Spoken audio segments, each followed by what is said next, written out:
Yo kenda qui nana été l'invitation nana été. À Moïse. Donc une invitation à Moïse, Moïse a cannabis sur misato. A canango officiellement. Et moi moi matanga papa mbié na kenda kité na saki matanga papa mbié comme a canayo. A canangai. Ezali ngai ngefa dakumuda et puis Roger Baka. Alors bien limbisa mokili mobimba sauf biso misato. To yebiso to luka moi sina yo to yebite. Je n'ai pas de problème mais papa tous la kengo lokola nyoka ndenge Bible vient en Matthieu 10 verset 15 à 16. Je vous envoie les brebis au milieu de nous, soyez prudents comme les serpents. Mon collègue a golobandé n'a retiré. Ngai Roger Ba Canada Kumuda. Là les jours où on est, c'est le fait. Parce que c'est le cœur de l'homme qui est torturé. Olanda Nzembo. Et Nalanda Nzembo et bandete sukara mbwakela na mbwakela. Toro yoki. Na yoki yango mobimba alors pour bino bato ya gege. Mais c'est le Nzembo n'est pas mboli et pas mboli. Et ko pambola bana na Nzambe te po Nzembo na na malédiction, c'est malédiction. Oh là là au nom de Jésus. C'est quoi tu as gege pour reconnaître gege? Sinon il y a compte. Parce que alors c'est justifié là. Yende mobimisi Nzembo. Yende makamoyons. Alors allez Galates 6 verset 2 on se moque pas avec Dieu. Mokuna. Yes, nasi maman motema. Nzama so emba aussi mo mabele aussi mina mo te braso zongi mabele aussi. Eso na motem. Omba maya we. Ah, Mike yo pardon. Mike o grand côté na mo inote. Oso ka nzembo zo sala, donc ils ont comme ça na dimension nzambi. Oyo ça que moi na bouton na moto c'est esimbité. Comment un pasteur tu peux commencer avec des mboakela te souk. Hein? Et moi, je te confirme aujourd'hui, le quoi la musique titre est esimbité. Album on appelle osimbate. C'est vrai ça? Oui, je te dis la vérité. Va poser Pasteur Moïse question à répondre à lobby. Azata na problème na binote. Problème nani? Na binote. Bino nani? La Bible nous dit, Malachie chapitre 3, verset 18, vous verrez la différence, ce qui sert bien, ce qui ne sert pas.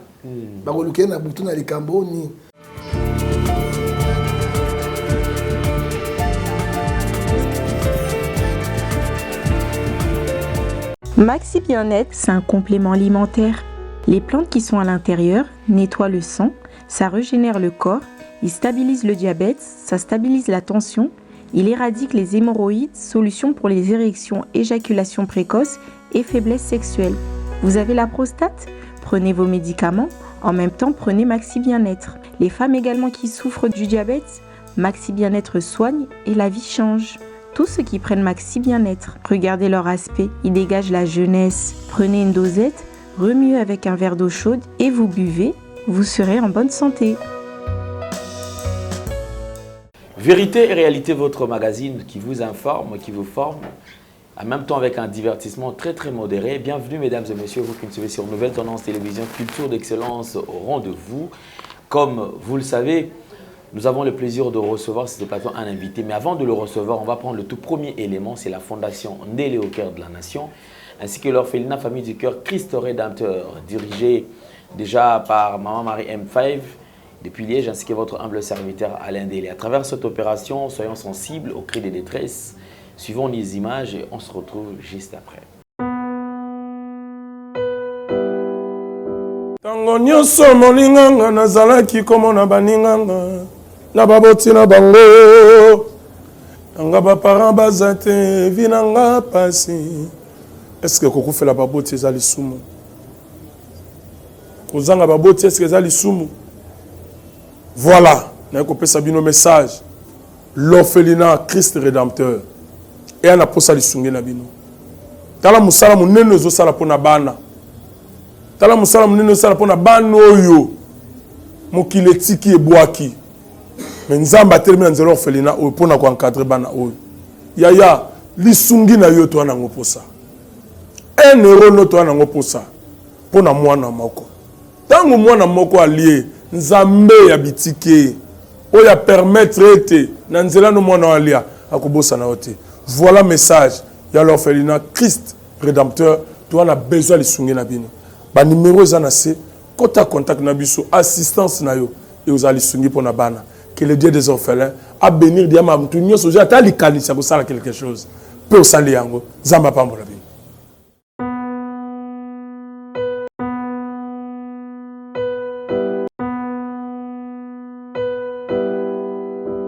Une nouvelle opportunité à votre disposition avec Toronto City.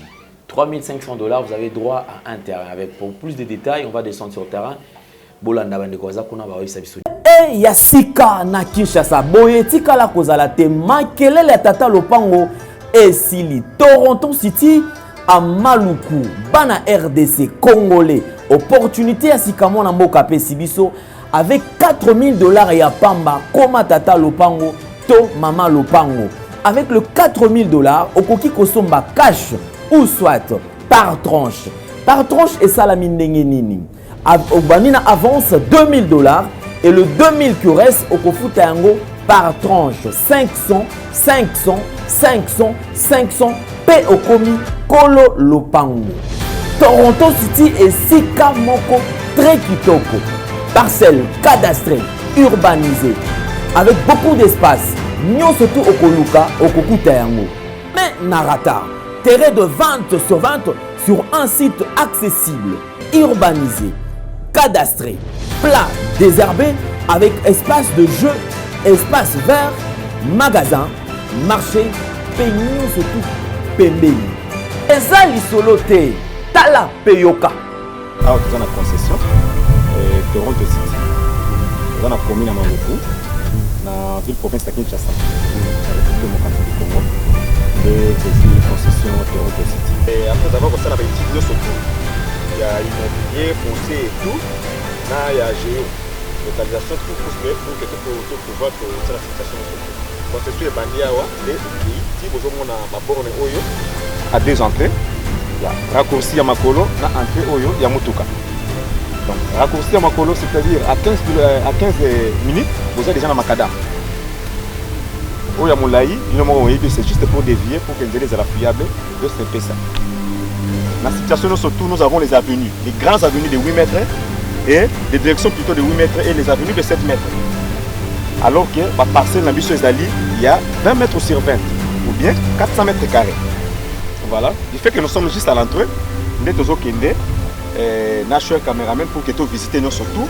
La réalité, vous voyez, les bornes sont là, les bornes cadastrales, et puis tu visiter nous surtout. Parce que la situation est moulaï. La situation est tellement facile.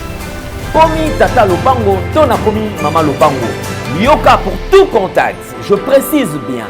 Contact ya poto ezali.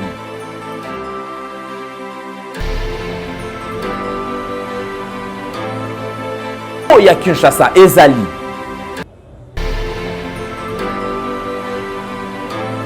Mbongo ya muke avec 4000 $, okomi tata lopango, to mama lopango. Makelele ya bayer, bayo.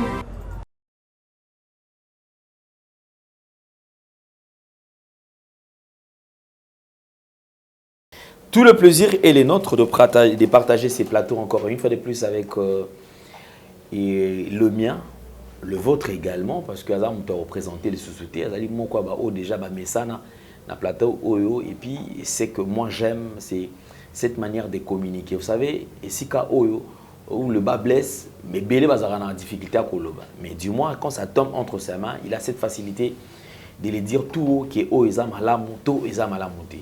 C'est un prophète des ministères, prophète John Ngefa, qui n'est plus à présenter d'ailleurs. Il est invité à Bisso.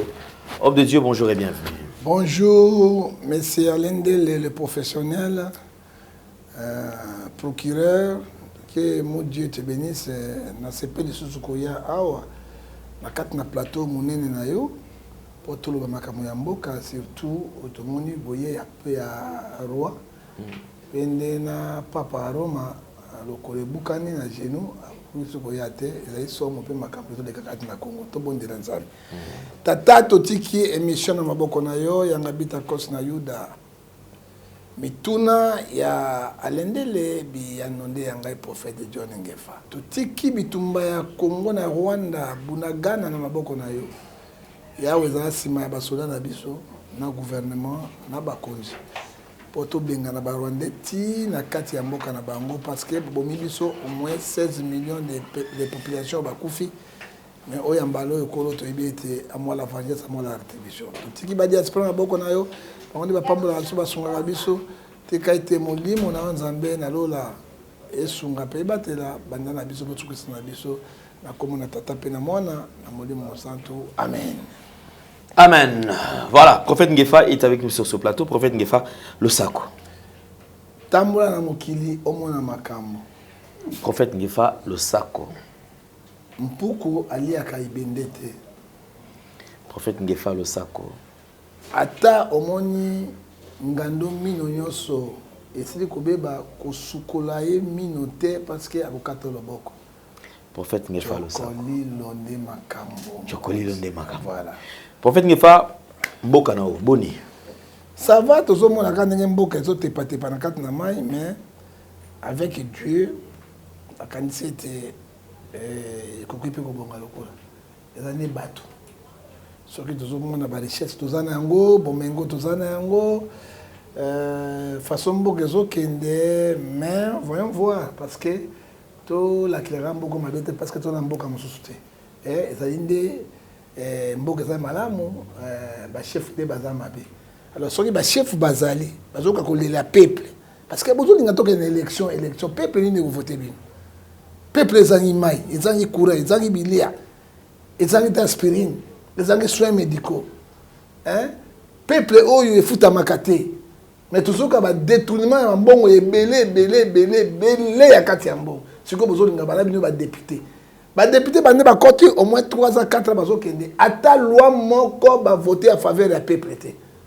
Sénateur ne bangwana nde epolu ya kal.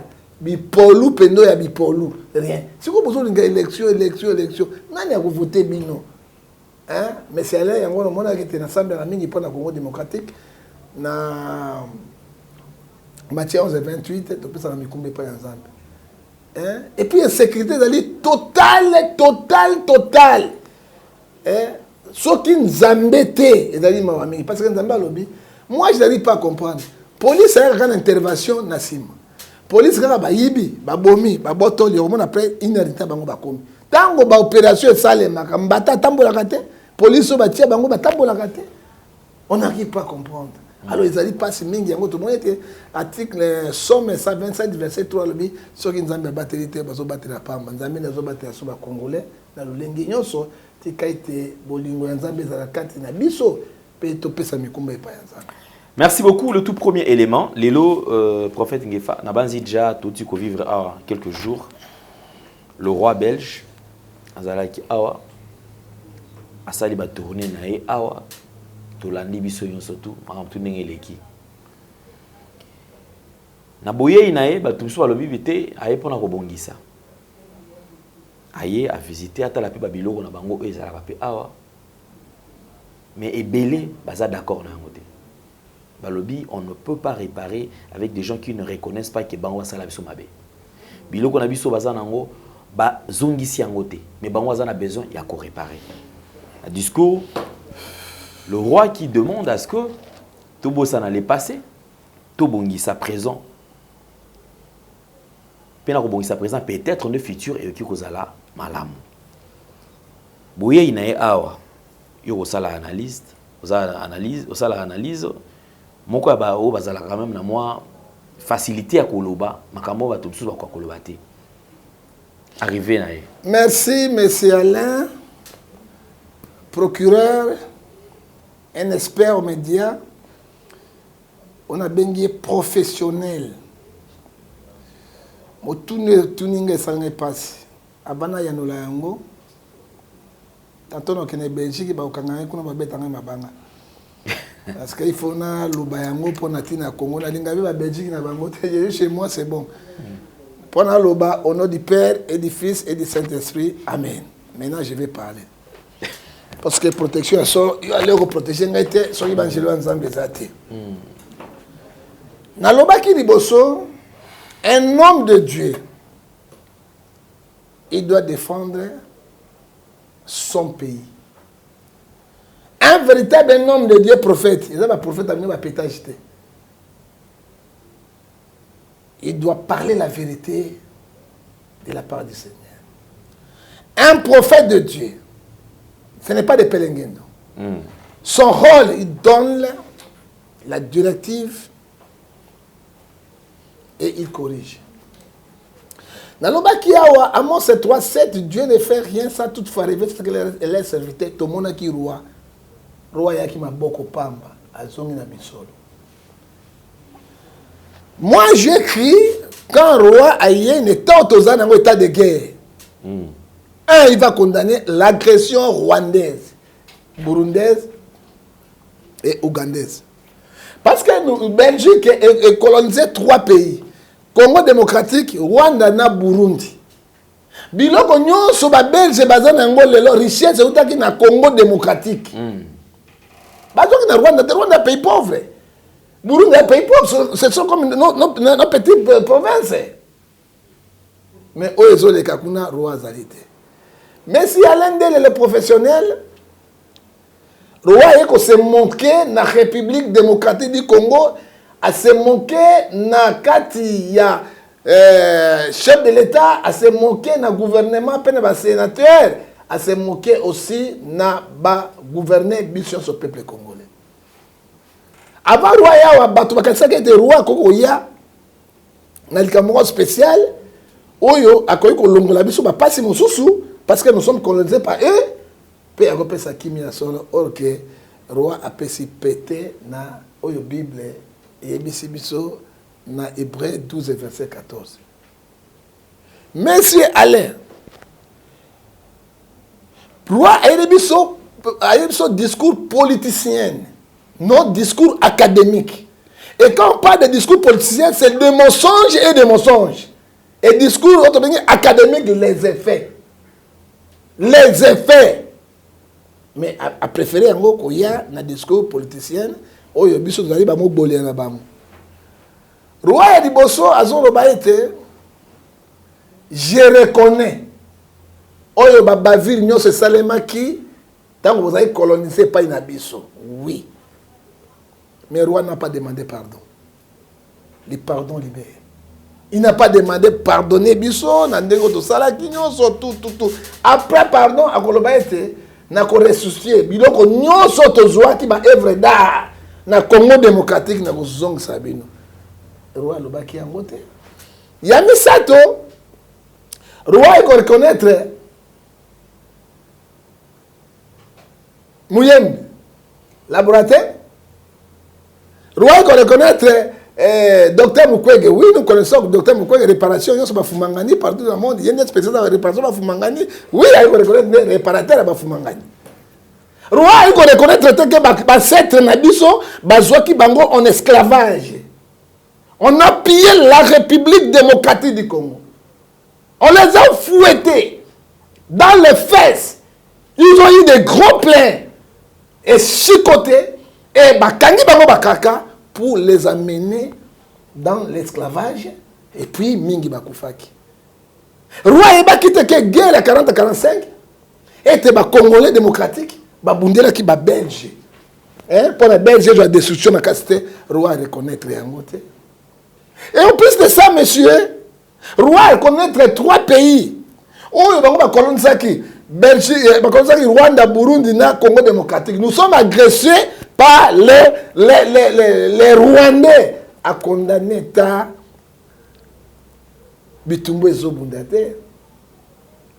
Et roi Yaki, ou de qui tourisme, à Zongueria. Moi, je crois que le roi Yé, na 10 milliards de dollars, na écouté que la bino ba congolais, na moi réparation na bino.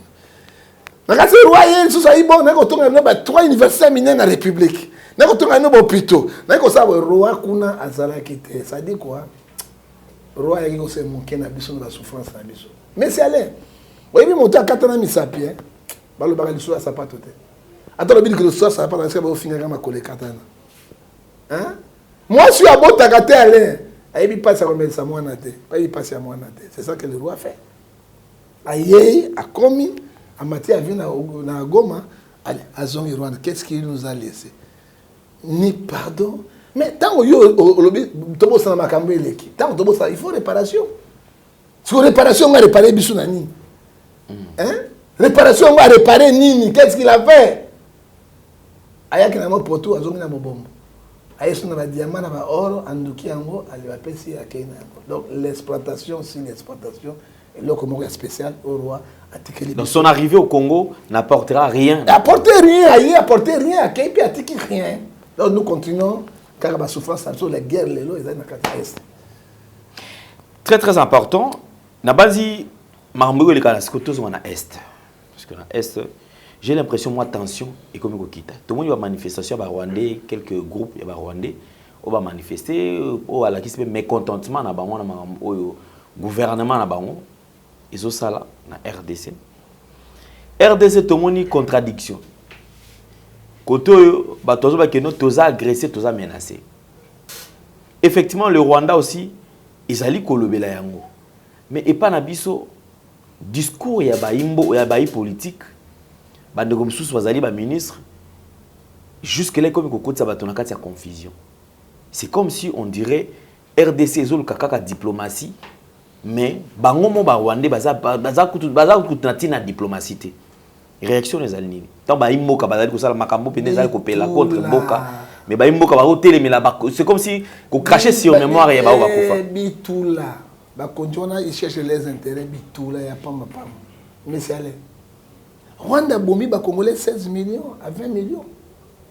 Rwanda kuta lingi ba diplomatie parce que le 6 juin guerre déjà est déclenchée na kati ya mboka oyo frontière entre Congo na Rwanda. Bunagana. On a qui ba congolais ba repousser qui bango armée siko ba Rwandais siko ba koti biso ba repousser ba congolais ba koti sur le territoire na biso. Mais quelle diplomatie? Président le qui très bien tant wazala qui na kati pa ya Lorenzo na Lorenzo le qui. Ah OK na Angola. Si cherche la paix on va aller à la paix. Il cherche la guerre on va aller à la guerre. Comment Motoba Gagame, un coucou d'Endo, Djakondo, il peut faire grand défi contre la République démocratique du Congo. Oh, Belgique, on compte à 80 fois. Il y a un Rwanda, on compte à 90 fois. Hein? Ça dit quoi? Hein? Parce qu'on est Rwandais. Oui, les Cambo, il y a guerre. Donc, on fait un mais c'est le professionnel.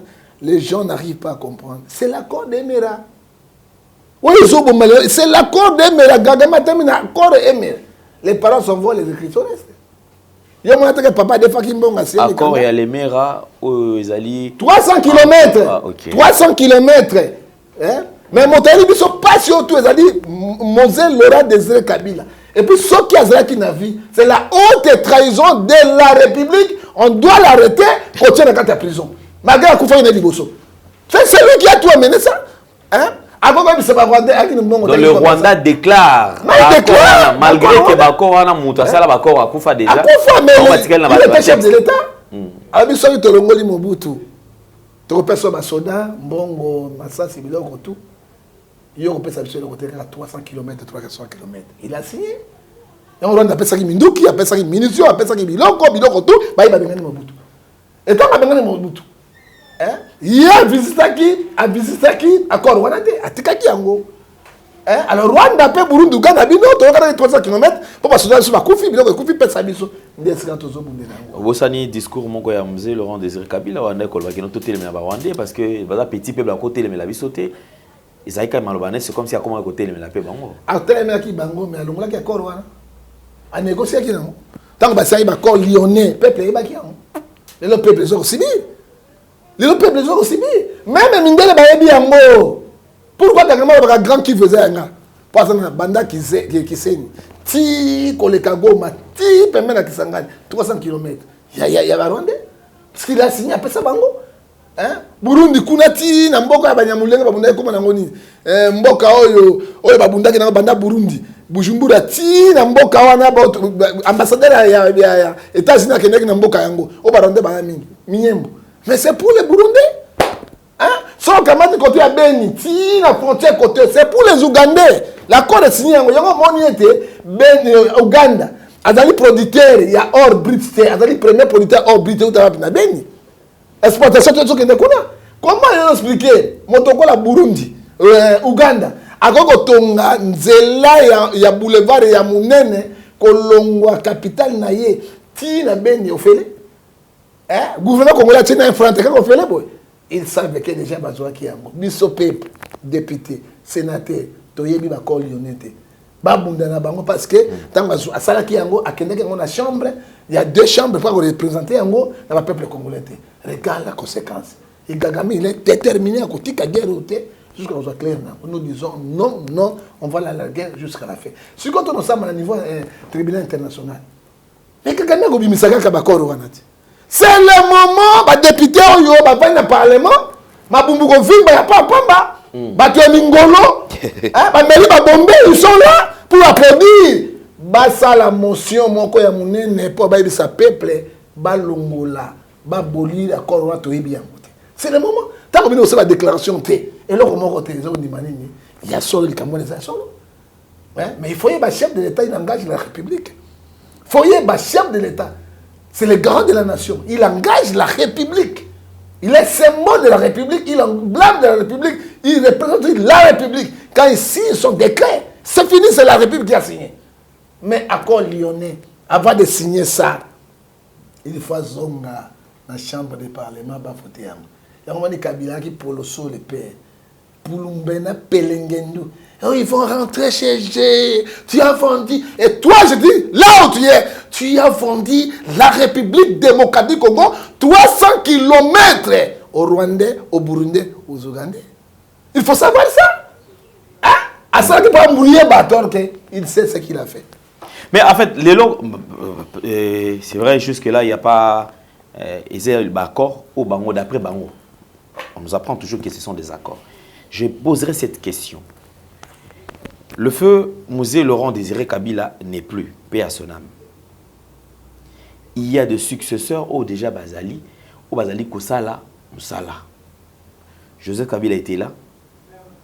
Na minute Tuzali, na présent Tshisekedi, ou Azali Wana. Azali na des chambres.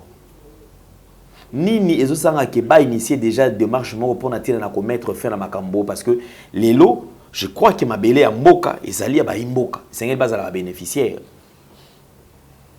Jusque-là, certains membres même du gouvernement n'arrivent pas à dénoncer qu'effectivement que nous sommes attaqués par le Rwanda. Mais c'est ça que le Rwanda nous domine. Le Rwanda a une infiltration partout. Même dans le gouvernement, les lois, les Rwandais sont là. Et qui est dans le gouvernement, il y a Kabila. Les fils, ce sont des Rwandais, Même dans la société par étatique, il y a l'État, ce sont des Rwandais. Nous sommes infiltrés jusqu'à moins de piniers. Pourquoi ils ont annoncé, ils ont dénoncé en côté? Ils ont dénoncé en côté. Ils savent. Il y a une mission à Rwanda, pas la mission à dominer le Congo. C'est l'Empire Imatouti. Qu'est-ce que signifie Empire Imatouti? On prend Congo démocratique, Rwanda, Burundi. Congo Brazzaville. Parce que les Rwandais sont côté Oyo. On prend Cameroun. On prend aussi Gabon. C'est comme ça là, Empire Imatouti. C'est pas président Touti à cause de Congolais, Kabila Tunzambe, merci pour Kabila Tolongola qui est déjà Zalakia. Na Burundi, président Touti Azali.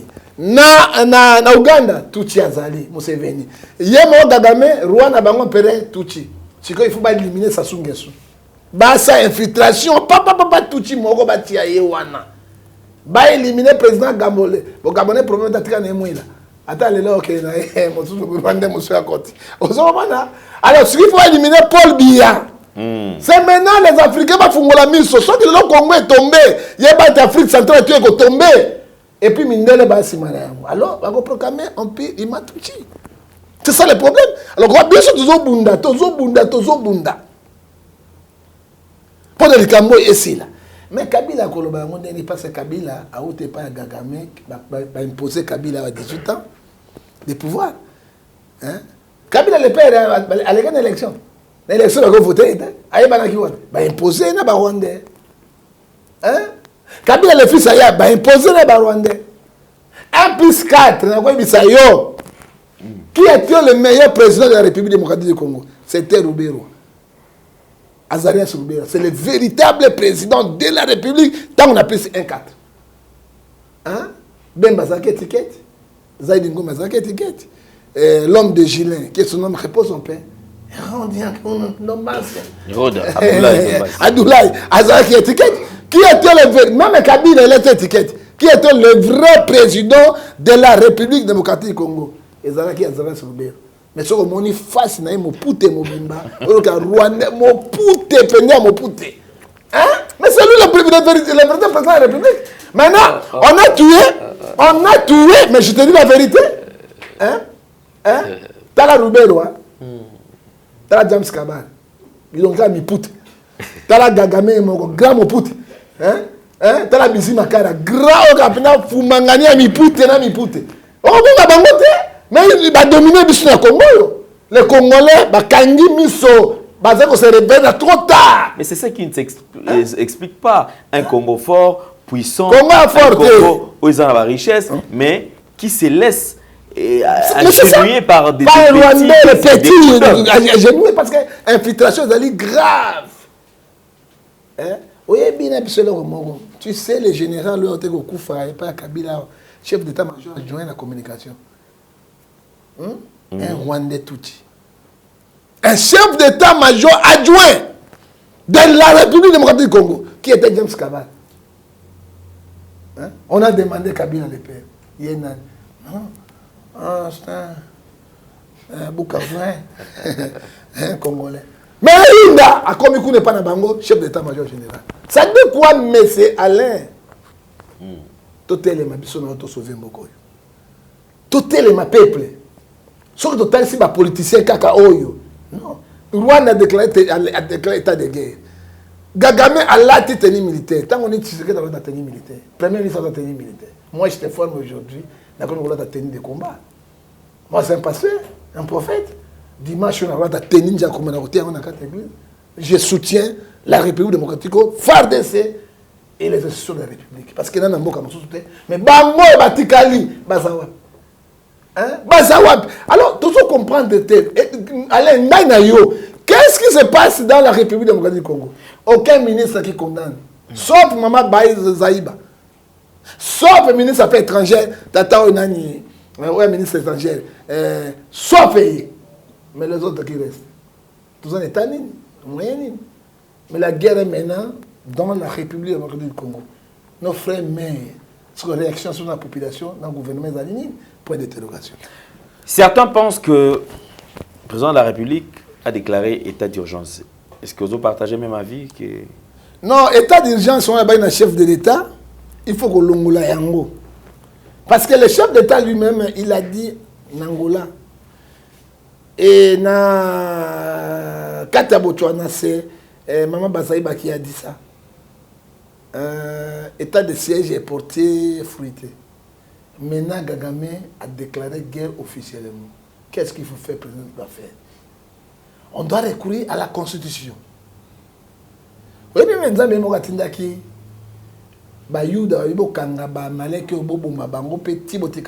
c'est Dieu qui a dit ça. Ça dit quoi? Allons l'état d'urgence. État de siège. État d'urgence. Ça dit quoi? Il y a deux chambres de parlement, peuple a tenue militaire. Le roi père civil, a peut-être dans l'équité. Alors, on a la tenue comme ça, parce qu'il y a la chef d'armée. Mais moi, je te dis, regarde un petit président, un monteur théâtre dans l'Ukraine. Il se fait comme un grand chancelier de guerre. Au cours qu'on dit, alors, c'était toujours avec ma tricot, parce qu'il est en guerre. Hein? C'est ça le problème. Ceux qui ont été ici, Adjo photo nanga oboti yango kuna komona ngai mona sala bien mission avec l'accès déjà ou l'accès kuna yo na zone tenue militaire. Hein? Pour la consulter FARDC. Hein? Ça dit quoi? Tant qu'on va réunir bango monsieur Alain parce que le pays est en danger. Hein? Alors directement à proclamer article à activer article 63 et à construire le Bible. Au cas d'agression interne et extérieure. C'est constitutionnel. Tout Congolais doit devenir militaire pour défendre l'intégrité territoriale. Oh, même ça, c'est contre la Constitution. Hein? C'est contre la Constitution, monsieur Alain. Il faut le chef de l'État déclarer officiellement activé en haut. On a un petit pays, on a Nyonso et Kosila. bakokima bakosala comité de transition tokende na négociation tokonégocier na bango combien de fois mais c'est allé babimi na Congo non. Merci beaucoup, prophète Ngefa. Je crois qu'on ferme cette parenthèse pour Toko Tanamaram Soussou. Italie, église. Yo kenda qui nana été? Ouais. L'invitation nana été. À Moïse. Donc une invitation à Moïse, c'était Moïse à cannabis au Misato. Oh. Et à Kanango officiellement, et moi moi m'attend à papa Mbié na kende qui était na ça qui m'attend à papa Mbié comme à Kanayo. À Kanangaï. Na ça qui na église nangaï comme patriarche. Ezali ngai Ngefa Dakumuda et puis Roger Baka.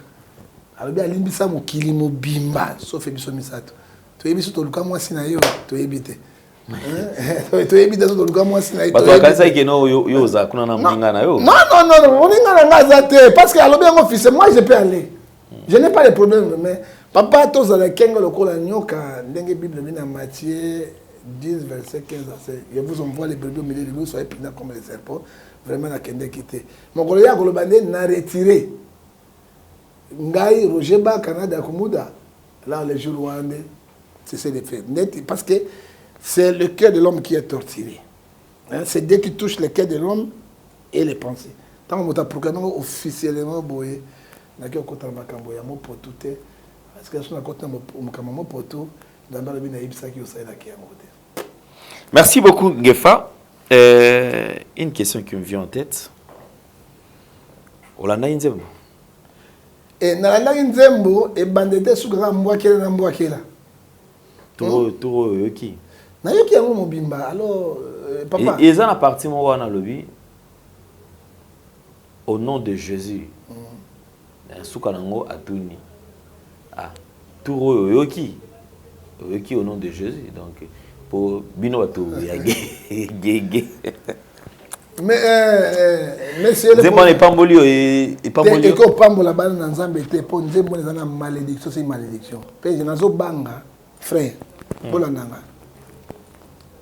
Nzambe ya bomi Moïse à cause d'une petite erreur. Et c'est Moïse qui parlait avec Dieu face à face. Aucun homme sur la terre. Ayoki pitié na été. Nzambe nata musoka pitié ya batote. Botika qui favorisme inutile. Jacques chapitre 2, Aïbisi Biso vrai à 19. C'est lui qui fait le favorisme.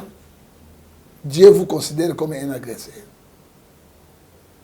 Comment un homme de Dieu a album il a sa paix. Il y a Bolingo.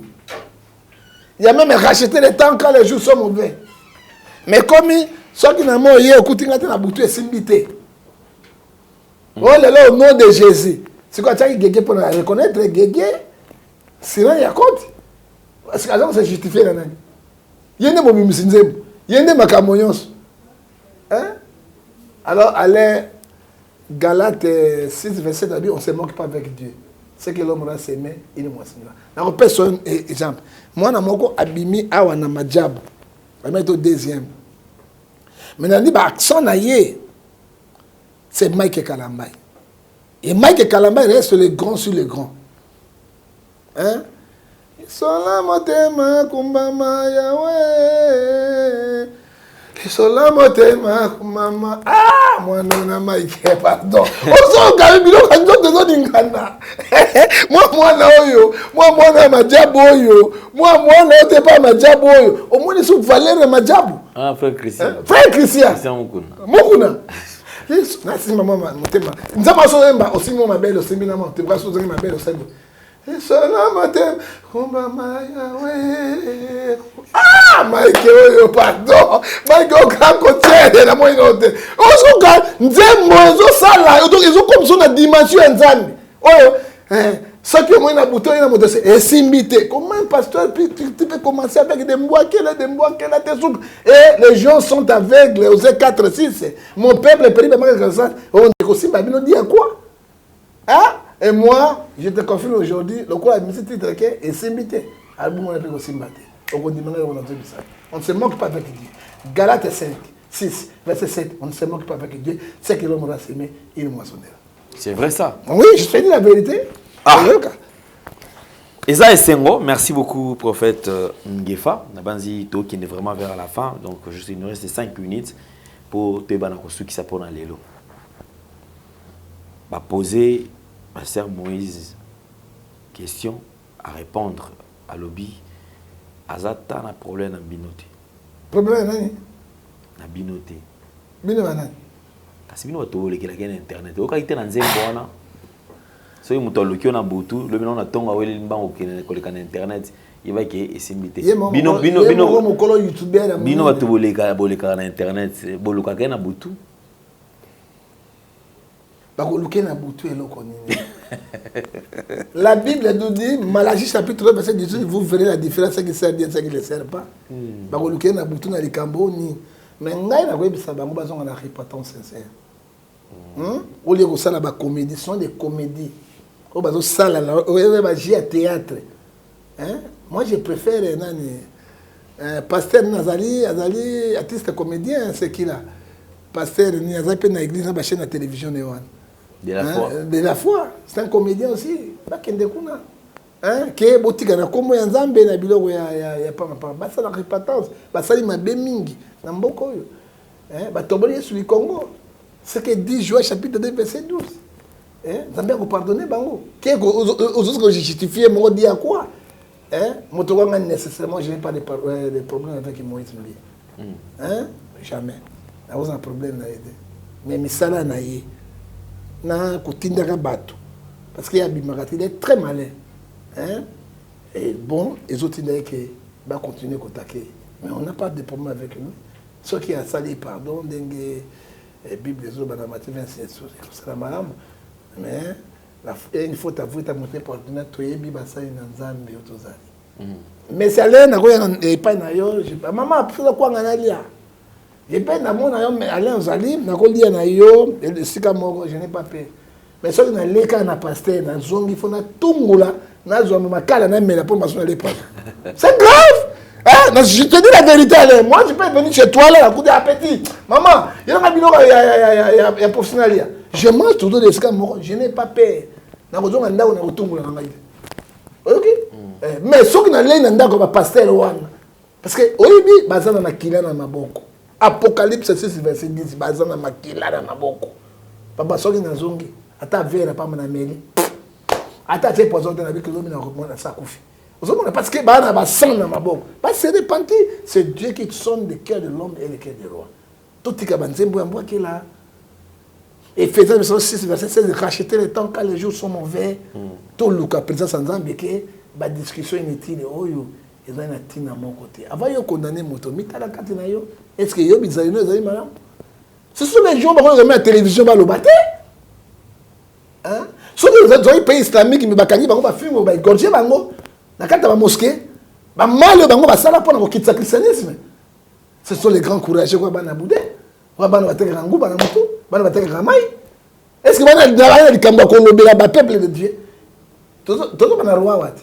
O bomi biso, o exploité biso, ba diamana biso, o sa biso na pardon te. Bango ba sa senga peuple de Dieu pardon et le pardon libéré. Ba senga yango. Ba senga peuple de Dieu pardon non. Ce sont des elongina directeurs la zo benga petit na bino mo kana to il quitter comme les nani Golbert. Ce sont des grands Golbert dans l'église de Dieu. Ce sont des grands Ilke. Hein? Dans l'église de Dieu, Ilke na Golbert ba kutani bimponda et lo kama ko bima. Hein? Ce sont les grands John Sinai. Hein? Alors, Bakosa Nzambe était un déco. Hein? Il est omniprésent, omnipotent, omniscient. Tozonga na maboko na Nzambe et toluka Nzambe na Ésaïe 55 verset 6. Dans la profondeur. Soki Nzambe okela biso mama. Soki te. Tozali a biso bakata bilamba liboma. Est-ce que pour nos bala? Avec problème wa grave. Mais yo bien so bala kana. Souvent ma kembe so mettre butu na ba hôtel on ezani. Hein? Bikobu de babi, ce sont des bikobistes. Pourquoi vous embrouillez bato? Parce que mutu azo banga Nzambe, mais c'est à l'air. Je te donne un verset biblique. Proverbe 14 verset 27. La crainte de Dieu. Ce n'est pas la sagesse. La crainte de Dieu, c'est le commencement de la vie. Et Dieu va te protéger dans tous les dangers. Il te protégera en tout danger. Yo va bébé, yo pour me dire Proverbe 15 verset, ah, verset 3. Les aides de l'internet, tous les regardent bien et mal. Hein? Alors, c'est embrouillement. Hein? Ce sont des embrouillements. Je connais des ministres qui ne sont pas mariés, divorcés mais pas mariés. Vraiment. Hein? Merci beaucoup, prophète Ngefa. Tu as commis pratiquement la souka tout le comme d'habitude. Ah, Tozoka, voilà, parce que Tozoka, vite fait, le temps, ok, depuis la Moussou. En tout cas, tu as commis pratiquement la souka. Un tout dernier message, tout va au Landa. Nzambi a pas molabino, na yaki pour qu'on sa message ya roi. Il y a guerre est. Na ponaki chaîne même makasi ya professionnel à l'endele. Pour tomber sa message, on a congolais to kangama, esika moko makasi. Asi micro bozo na tout partout, na zaka na bateni militaire, na zo défendre mboka na ngai. Moïse a beaucoup na palais royal. Mais zaka na makila ba égyptien te. Boy ba ngo na palais royal, il mangeait, il faisait tout. Il n'avait pas le son des Égyptiens. Avec na basa israélien. Yango a défendre ki mboka na été bazonga ki na kana. Tolingana, tozana ba moko. Pour tout comme Kolo. Le pays, président Tshisekedi a dit les passants, il peut aussi passer. Mobutu Aleka, Kabila le père Aleka. Au Moussou Aleki et père Koleka. Même beaucoup écouté. Pour le moment, la discussion a pas bateau longo la yango total la Bukagana Bunaga yo comme on a Rwanda te ba et ça va total yango parce que ba côté biso hein to repousser ki bango hein bango tele bato la poloso Bunaga na butu sur biso to mbambola to da misiki na banini pour ça contre-attaque na ba côté biso mais cette fois-ci je crois ba kolonga te parce que congolais sont allés mobiliser. Que la grâce de Dieu et qui travaille dans la vérité côté que la vérité parce que Jean 14 verset 6 je suis le chemin la vie et la vérité et que la bossole il y a malam to koloba malam mabe to koloba mabe on a des bossole ya solo nzambe a pampola binyo. Merci beaucoup alors tokutani prochainement au revoir bye bye.